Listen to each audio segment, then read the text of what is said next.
Yo,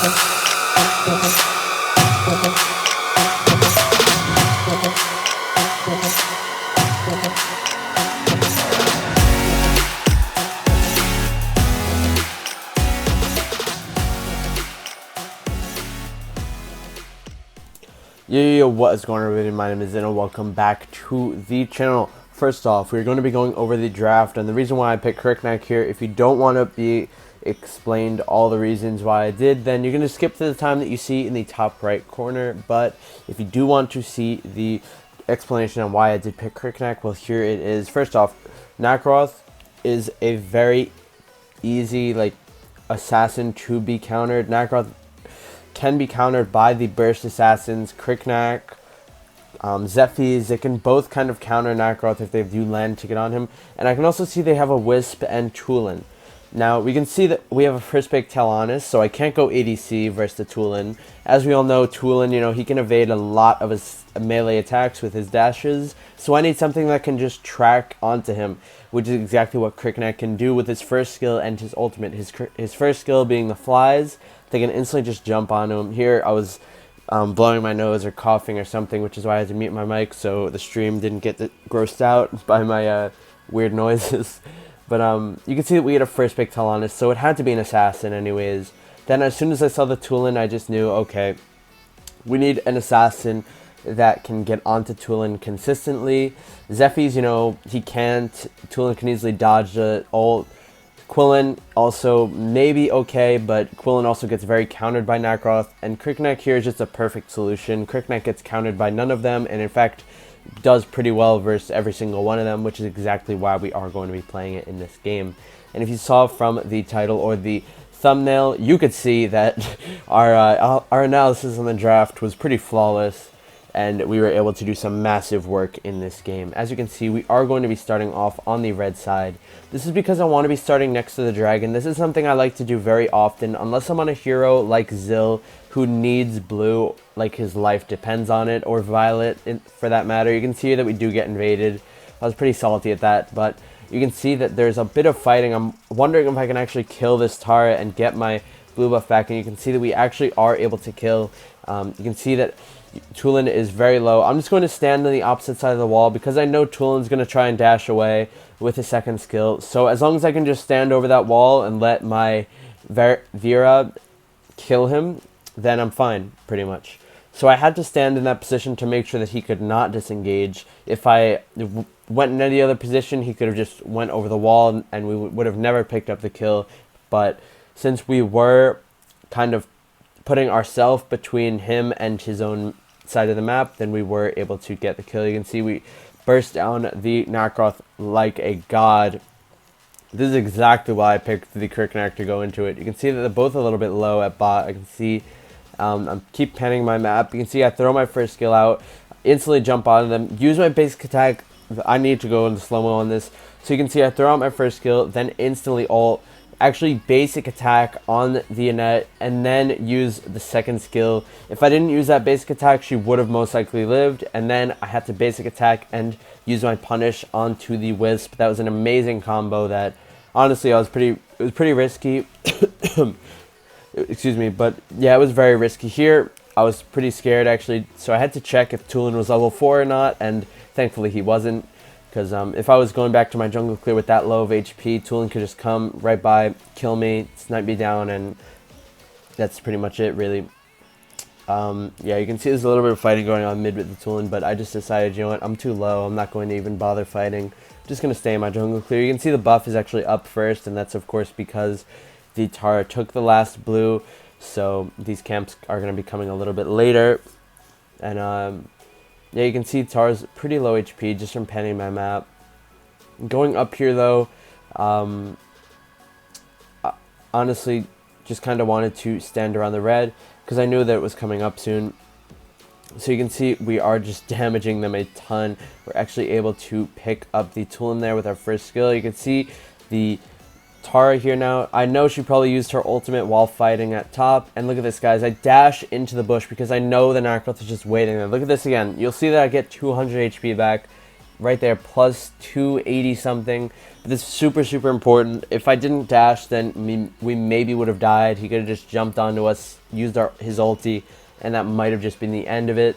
So thankfully we did realize that he was 99% in that bush. All we have to do is second skill towards it, deal extra damage to him, make him a bit more afraid as his HP gets lower and lower, and also we're going to get a nice amount of HP that will just keep us alive, guaranteed. You can see we're already at 6 kills, guys. We're starting to ramp up like crazy.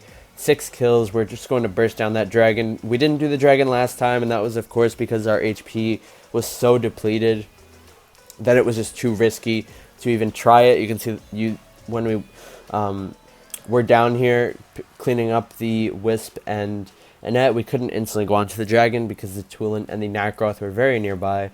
So yeah, we're just going to be going to a full jungle clear after that dragon take. You can see we actually get sighted by that bird, but no big deal. I really don't even mind about that, to be honest, while I'm playing ranked. Because honestly, in my opinion, it's pretty easy to track the enemy jungler anyways. Doesn't even matter. You can see here that my skills split, so we are going to be splitting our damage, unfortunately, but we're still able to kill the Tulin due to the dragon buff. You can see I try to dash towards to make something happen, but the Scud just absolutely demolishes that Wisp. What even was that? One Punch Man out here just ruining her HP bar. You can see that the red buff is going to be up soon. You can see that these small camps are spawning, and I know that I have time to go back and take this sentinel since it's not spawned. I just want to maximize the amount of time, and sure enough, as we predicted, the red buff is up pretty much as soon as we are done with our sentinel. Top lane pretty free right now, so we're just going to hop over here, clear the wave with our ult and our first skill, then instantly just start poking down this tower. That's 8 kills in 5 minutes now, guys. Pretty crazy stuff. Use my ultimate, looking on the map, instantly jump onto this tower. She didn't even have time to ult, guys. She literally didn't have time to ult because of all that CC with Lumber. You can see here that I want to get this quadra kill, so I jump onto both of them. Look at that, guys. Let's break that down, exactly what happened there. So I go into flight mode, and I'm waiting. I see her, so I throw my first skill onto the Wisp, use my ult, and then I basic attack the Tulin. I had to split everything up that fight, and then I dash out. Had to go through the Wisp bombs, unfortunately, but that was the only way to escape.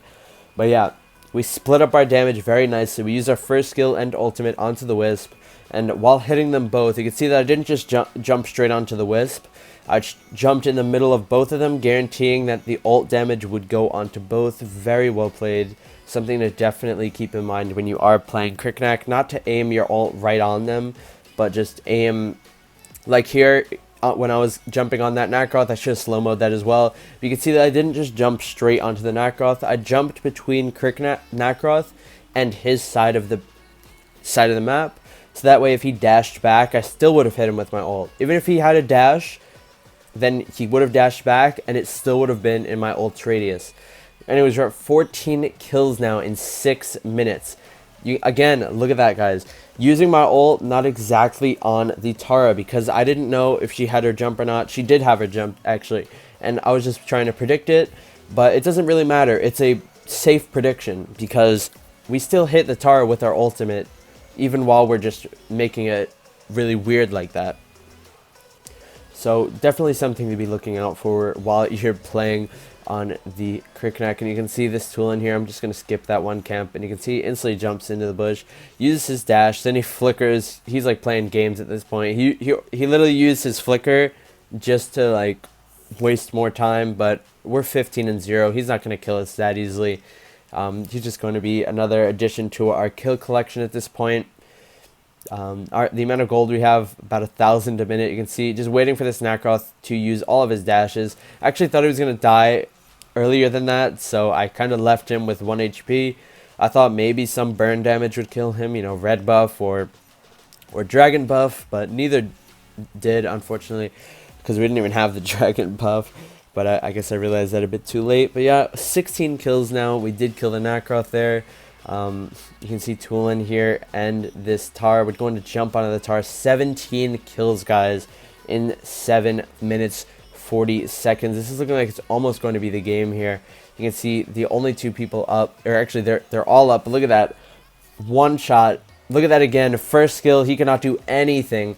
19 kills in an 8-minute game. We got to go for 20, I'm thinking at this point. Like, I'm looking for these kills. I need that 20 bomb game in 8 minutes to make this game a wrap. I jump out of this tool and look at his HP bar, deleted. I notice I don't get the kill, and I'm like, wait, don't end the game, don't end the game. I'm telling myself, like, I'm not going to hit this. I see again, I don't get the kill on Tara, so I'm scrambling for kills right now. I instantly jump out of the Wisp. Oh my gosh, he got one shot.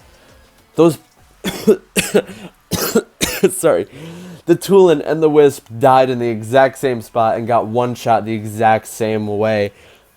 Literally, I was scrambling to get that 20th kill. We didn't get it on Tulin. We didn't get it on Tara. I wanted to get it so badly. I didn't even know what was going on at that point. But you could just see we were demolishing. Look at this, guys. 50% damage flat. I don't think I've ever gotten that damage percentage. 50% flat. I've gotten higher, I've gotten lower, but never that exact of a percentage. That's such a clean thing. I couldn't believe it. 20 kills. 8 minutes, 50% damage. Look at all of our medals, guys. 30% damage tanked. That's just because of all the lifesteal from Soul Reaver, Omni Arms, and Reeves. Again, like Valor game, if you stuck around to the end, I'll give you guys a bit of a secret. On my Kriknak, on my Zephyrs, on any hero that uses full pierce, I use 3 Reeves Arcanas. That's just to keep you alive for longer in the jungle. Hope you guys enjoy that little tip there.